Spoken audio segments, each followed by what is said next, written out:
ওয়াসার আউটসোর্সিংয়ে নিয়োগে বৈষম্য বিরোধী ছাত্র আন্দোলনের কয়েকজন নেতা ও সাবেক তথ্য উপদেষ্টা নাহিদ ইসলাম সুপারিশ করেছেন। এমন কিছু নথি সামাজিক যোগাযোগ মাধ্যমে ভাইরাল হয়েছে, যা নিয়ে পক্ষে বিপক্ষে চলছে আলোচনা সমালোচনা। তবে এবার সেই প্রসঙ্গে মুখ খুললেন জাতীয় নাগরিক পার্টির সিনিয়র যুগ্ম মুখ্য সমন্বয়ক আব্দুল হান্নান মাসুদ। হান্নান মাসুদ তার ভেরিফাইড ফেসবুক পেজে এক পোস্টে আউটসোর্সিংয়ে নিয়োগের একটা ব্যাখ্যা দেন।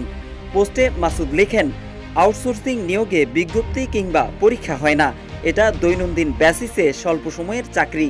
ক্রাইসিস মোমেন্টে জনবল সংকট নিরসনে বিভিন্ন সুপারিশের ভিত্তিতে সাধারণত এই আউটসোর্সিং পদ্ধতিতে নিয়োগ দেওয়া হয়ে থাকে। তিনি এই বিষয়টি নিয়ে মিডিয়া ট্রায়াল ও চরিত্র হননের অপচেষ্টার অভিযোগ আনেন পোস্টে। এখন যে কোনো ব্র্যান্ডের পুরাতন এসি বদলে নতুন ওয়ালটন এসিতে উপভোগ করুন 25% ছাড়। জাতীয় নাগরিক পার্টির এই নেতা নাহিদ ইসলাম ও নুসরাত তাবাসসুমের নাম উল্লেখ করে তাদের পাশে দাঁড়ানোর কথা জানান। লিখেন, নাহিদ ইসলাম ভাই ও নুসরাত তাবাসসুম আপুকে আমি অন্তত 4 বছর ধরে চিনি, ওনাদের পাশে দাঁড়াচ্ছি। আরও লিখেন, কিছু মানুষ চিলে কান নিয়ে গেছে শুনে চিলের পেছনেই দৌড়াচ্ছে, কিন্তু কান কানের জায়গায় আছে কিনা তা আর হাত দিয়ে ধরে দেখছে না। হান্নান মাসুদ তার পোস্টে আরও লিখেন, এই মানুষগুলোকে সামনের ক্রাইসিস সময়ে এদেশের মানুষ পাশে পাবে না।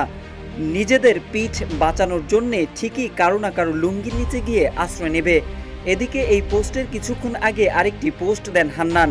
সেখানে তিনি লিখেন, মিডিয়া ট্রায়াল চলছেই আর সেই ফাঁদে সবাই পা দিচ্ছেন।